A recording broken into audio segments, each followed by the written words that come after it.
ಜೈಲಿನಲ್ಲಿರುವಂತಹ ದರ್ಶನ್ಗೆ ಅಕ್ಷರಶಃ ಇದೀಗ ನರಕ ಎದುರಾಗ್ತಾ ಇದೆ. ಡಿ ಗ್ಯಾಂಗ್ ಮೇಲೆ ಹದ್ದಿನ ಕಣ್ಣಿಡಲಾಗಿದೆ ಕೂಡ. ಇತ್ತ ಈ ಬಗ್ಗೆ ಪ್ರತಿಕ್ರಿಯಿಸಿರುವಂತಹ ನಟಿ ಹಾಗೆ ಮಾಜಿ ಸಂಸದೆ ಕೂಡ ಆಗಿರುವ ರಮ್ಯಾ ಅವರು ದರ್ಶನ್ ತಮ್ಮ ಜೀವನವನ್ನ ಹಾಳು ಮಾಡಿಕೊಂಡಿದ್ದಾರೆ ಅಂತ ಬೇಸರ ವ್ಯಕ್ತಪಡಿಸಿದ್ರು. ಸುಪ್ರೀಂ ಕೋರ್ಟ್ನ ತೀರ್ಪಿದೆಯಲ್ಲ, ಇದು ಸಹಜವಾಗಿ ಸಂತೋಷ ನೀಡಿದೆ ಅಂತಾನೂ ಕೂಡ ಹೇಳಿದ್ದಾರೆ. ಬನ್ನಿ ಅದಕ್ಕೆ ಸಂಬಂಧಪಟ್ಟ ಹಾಗಿನ ರಿಪೋರ್ಟ್ ನೋಡ್ಕೊಳ್ಳೋಣ. 4 ಗೋಡೆಗಳ ಮಧ್ಯೆ ದಾಸ, ಕಾರಾಗೃಹದಲ್ಲಿ ಕಾಟೇರನಿಗೆ ನರಕ ದರ್ಶನ. ಓದಬೇಕು ಇಲ್ಲ ಸುಮ್ಮನೆ ಕೂರ್ಬೇಕು, ಡೆವಿಲ್ಗಿಲ್ಲ ವಿವಿಐಪಿ ಟ್ರೀಟ್ಮೆಂಟ್.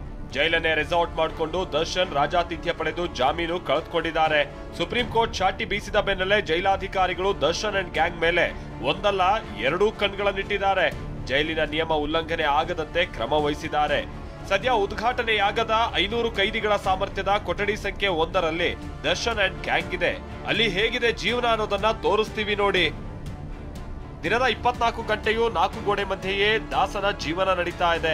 ಕಾರಿಡಾರ್ನಲ್ಲೂ ವಾಕ್ ಮಾಡೋದಕ್ಕೆ ಅನುಮತಿ ಇಲ್ಲ. ಊಟ ತಿಂಡಿ ಕೊಠಡಿಗೆ ಪೂರೈಸಲಾಗ್ತಾ ಇದೆ. ದರ್ಶನ್ ಇರೋ ಕೋಣೆಯಲ್ಲಿ ಟಿವಿ ಕೂಡ ಇಲ್ಲ. ಖಾಲಿ ಕೂರ್ಬೇಕು ಇಲ್ಲ ಪುಸ್ತಕ ಓದಬೇಕು. ದಿನದ 24 ಗಂಟೆ ಜೈಲು ಸಿಬ್ಬಂದಿ ಬಾಡಿ ಓನ್ ಕ್ಯಾಮೆರಾವನ್ನ ಇಟ್ಕೊಂಡೇ ಕಾಯ್ತಾ ಇದ್ದಾರೆ. ಸಿಬ್ಬಂದಿ ಕೂಡ ದರ್ಶನ್ ಬಳಿ ಮಾತನಾಡುವಂತಿಲ್ಲ ಅಂತ ಸೂಚಿಸಲಾಗಿದೆ. ಓರ್ವ assistant superintendent, 2 jailer, 2 assistant jailer ಉಸ್ತುವಾರಿ, ಸೆಲ್ ಬಳಿ 2 ಹೆಡ್ ವಾರ್ಡರ್, ಜೊತೆಗೆ 2 ವಾರ್ಡರ್ಗಳಿದ್ದಾರೆ. ಈವರೆಗೂ ದರ್ಶನ್ ಭೇಟಿಗೆ ಯಾರಿಗೂ ಅವಕಾಶ ನೀಡಿಲ್ಲ. ಚಿಟಿಕೆ ಹೊಡೆದ್ರೆ ಸಾಕು ಬಿಸಿ ಬಿಸಿ ಬಿರಿಯಾನಿ ದರ್ಶನ್ ಮುಂದೆ ಬರ್ತಾ ಇತ್ತು. ಆದ್ರೀಗ ಜೈಲಿನಲ್ಲಿ ಸಿಬ್ಬಂದಿ ಕೊಟ್ಟಾಗ ಊಟ ಮಾಡಬೇಕಿದೆ. ಬಿಸಿ ನೀರು ಸೇವಿಸಿ ಪೇಪರ್ ಓದಿದ ದರ್ಶನ್ ಪಲಾವ್ ತಿಂದು ಪಂಜರದಲ್ಲಿ ಸುಮ್ಮನೆ ಕೂತಿದ್ದಾರೆ.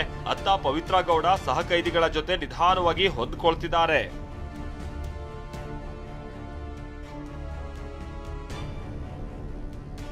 ಇನ್ನು ದರ್ಶನ್ ಜೈಲು ಸೇರಿದ್ದ ಬಗ್ಗೆ ನಟಿ ರಮ್ಯಾ ಪ್ರತಿಕ್ರಿಯೆ ನೀಡಿದ್ದು, ದರ್ಶನ್ ಅವರು ಜೀವನವನ್ನ ಹಾಳು ಮಾಡಿಕೊಂಡ್ರು ಅಂತ ಬೇಸರ ವ್ಯಕ್ತಪಡಿಸಿದ್ದಾರೆ. ಅಷ್ಟೇ ಅಲ್ಲ, ಸಿನಿಮಾಗಳು ಗೆಲ್ಲೋದಕ್ಕೆ ದೊಡ್ಡ ಹೀರೋ ಬೇಕಾಗಿಲ್ಲ ಅಂತಾನೂ ಸಂದೇಶ ಸಾರಿದ್ದಾರೆ. ಆ್ಯಕ್ಚುಲಿ ನಾನು ಏನು ಹೇಳಿದೆ ಅಂದರೆ ಒಂದು ಕಡೆ ನನಗೆ ದರ್ಶನ ಪರಿಚಯ ಅಲ್ವಾ, ನಾನು ಅವ್ರ ಜೊತೆ ಕೆಲಸ ಮಾಡಿದ್ದೀನಿ. ಸೊ ಅವರು ಒಂದು ಲೈಟ್ ಬಾಯ್ ಆಗಿ ಬಂದಿದ್ರು ಇಂಡಸ್ಟ್ರಿಗೆ. ತುಂಬ ಚೆನ್ನಾಗಿ ಅವ್ರು ಬೆಳೆದ್ರು ನಮ್ಮ ಇಂಡಸ್ಟ್ರಿನಲ್ಲಿ. ಒಳ್ಳೊಳ್ಳೆ ಹಿಟ್ಸ್ ಕೊಟ್ಟಿದ್ದಾರೆ ಆ್ಯಂಡ್ ಒಳ್ಳೆ ಹೆಸರು ಕೂಡ ಮಾಡ್ಕೊಂಡಿದ್ರು.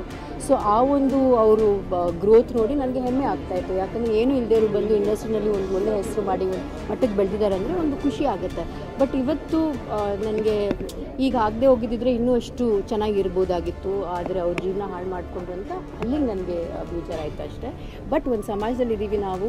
ಕಾನೂನು ಅಂದರೆ ನಾವೆಲ್ಲರೂ ರೆಸ್ಪೆಕ್ಟ್ ಕೊಡಬೇಕು ಆ್ಯಂಡ್ ಕಾನೂನು ಪ್ರಕಾರ ನಡ್ಕೊಂಡ್ರೇ ನಾವು ಸಮಾಜದಲ್ಲಿ ಒಂದು ಒಳ್ಳೆ ದಾರಿನಲ್ಲಿ ನಮ್ಮೆಲ್ಲರೂ ಹೋಗ್ಬೋದು. ಸೊ ಹಾಗಾಗಿ I am very happy with the judgment and I thank the Supreme Court for giving this judgment. ಖಂಡಿತವಾಗ್ಲೂ ರೇಣುಕಾಸ್ವಾಮಿ ಅವ್ರ ಕುಟುಂಬಕ್ಕೆ, ಎಸ್ಪೆಷಲಿ ಅವರ ಹೆಂಡತಿ ಮತ್ತು ಈಗ ಒಂದಷ್ಟು ತಿಂಗಳು ಹಿಂದೆ ಒಂದು ಮಗು ಕೂಡ ಆಗಿದೆ. ಸೊ ಅವರಿಗೆ ನ್ಯಾಯ ಸಿಕ್ಕಿದೆ ಅಂತ ನಾನು ಅನ್ಕೊಂಡಿದ್ದೀನಿ. ಇದು ರಮ್ಯಾಗೆ ಸೋಷಿಯಲ್ ಮೀಡಿಯಾದಲ್ಲಿ ಅಸಭ್ಯವಾಗಿ ಕಮೆಂಟ್ ಮಾಡ್ತಾ ಇದ್ದವರಿಗೆ ಆಗಿರುವ ಪರಿಸ್ಥಿತಿ ಏನು ಅನ್ನೋದನ್ನು ವಿವರಿಸಿದ್ರು. ಅದೊಂದು ನನಗೆ ತುಂಬ ಖುಷಿ. ಯಾಕಂದರೆ ಇದೆಲ್ಲ ಆದಮೇಲೆ ಕಾಮೆಂಟ್ ಸೆಕ್ಷನ್ ಸ್ವಚ್ಛ ಭಾರತ್ ಅಂತಲೇ ಹೇಳ್ಬೋದು. There are no bad comments and ಹೆಣ್ಮಕ್ಳಿಗೆ ಸ್ವಲ್ಪ ಧೈರ್ಯ ಬಂದಿದೆ ಆ್ಯಂಡ್ ಅವ್ರಿಗೆ ಟ್ರೋಲಿಂಗ್ ಎಲ್ಲ ಕಡಿಮೆ ಆಗಿದೆ. ಸೊ ಹಾಗಾಗಿ ಐ ಫೀಲ್ ಲೈಕ್ ಎಲ್ಲೋ ಒಂದು ಕಡೆ ಒಂದು ಒಳ್ಳೇದಾಯಿತು ಅಂತ. And on the other side I think police commissioner ಹತ್ರ ಮಾತಾಡಿದ್ರೆ ಇನ್ನೂ ಅರೆಸ್ಟ್ಗಳಾಗ್ತಾ ಇದೆ. ಎಷ್ಟೋ ಜನ ಅವರು ಫೋನ್ ಸ್ವಿಚ್ ಆಫ್ ಮಾಡಿ ಮನೆ ಬಿಟ್ಬಿಟ್ಟು ಹೋಗ್ಬಿಟ್ಟಿದ್ದಾರೆ. ಇವತ್ತು ತಮ್ಮ ಮಗುವಿಗೆ ನಾಮಕರಣ ಮಾಡಿದ ವಸಿಷ್ಠ ಸಿಂಹ, ಹರಿಪ್ರಿಯಾ ದಂಪತಿ ಕೂಡ ದರ್ಶನ್ ಜೈಲು ಸೇರಿದ ಬಗ್ಗೆ ತಮ್ಮ ಅಭಿಪ್ರಾಯವನ್ನ ತಿಳಿಸಿದ್ರು. ನಮ್ಮ ಚಿತ್ರರಂಗದ ಹಿರಿಯ ನಟರು ಹಂಗಾಗೋದು, ಈ ಥರ ವಿಷಯಗಳು ಘಟಿಸೋದು ಯಾವತ್ತೂ ಅದು ಖುಷಿ ಕೊಡುವಂಥ ವಿಷಯ ಅಂತೂ ಅಲ್ಲ. But end of the day justice is something that is above all. ಜಸ್ಟಿಸ್ಗಿಂತ ಮೇಲೆ ಯಾರಿಲ್ಲ.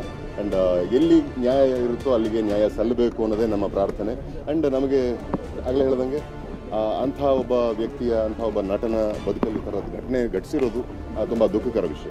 ಯಾಕೆ ಹೀಗಾಯಿತು, ಹೀಗಾಗಬಾರ್ದಿತ್ತಲ್ವಾ, ಅಥವಾ ಹೀಗೆ ನಡಿಬೇಕಿತ್ತಲ್ವಾ, ಅಥವಾ ಒಳ್ಳೆ ಸಿನಿಮಾಗಳು ಹಿಟ್ ಆದಾಗ ಎಷ್ಟು ಒಳ್ಳೆಯ ವಿಷಯ ಅಲ್ವಾ ಇದು.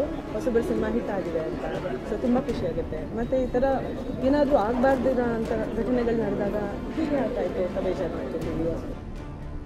ದರ್ಶನ್ ಪರವಾಗಿ ನಾನು ಫ್ಯಾನ್ಸ್ ಜೊತೆ ಕನೆಕ್ಟ್ ಆಗ್ತೀನಿ. ವಿಜಯಲಕ್ಷ್ಮಿ ಪೋಸ್ಟ್. ದರ್ಶನ್ ಜೈಲಿಗೆ ಹೋದ ಬಳಿಕ ಫ್ಯಾನ್ಸ್ಗೆ ಬರ ಸಿಡಿಲೆ ಬಡಿದಿದೆ. ನಿನ್ನೆ ದರ್ಶನ್ ಸಂದೇಶ ಕಳಿಸಿದ್ದಾರೆ ಅಂತ ದರ್ಶನ್ ಬರೆದ ಪತ್ರವನ್ನ ವಿಜಯಲಕ್ಷ್ಮಿ ಪೋಸ್ಟ್ ಮಾಡಿದ್ದರು. ಇವತ್ತು ಮತ್ತೊಂದು ಪೋಸ್ಟ್ ಮಾಡಿರುವ ವಿಜಯಲಕ್ಷ್ಮಿ ಫ್ಯಾನ್ಸ್ ಜೊತೆ ನಾನಿರ್ತೀನಿ ಅಂತ ಹೇಳಿದ್ದಾರೆ.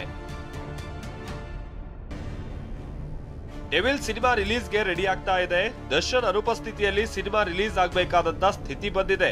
ಹೀಗಾಗಿ ವಿಜಯಲಕ್ಷ್ಮಿ ಅವರೇ ಡೆವಿಲ್ ಸಿನಿಮಾ ಅಪ್ಡೇಟ್ ಗಳನ್ನ ಫ್ಯಾನ್ಸ್ಗೆ ನೀಡೋದಕ್ಕೆ ಮುಂದಾಗಿದ್ದಾರೆ.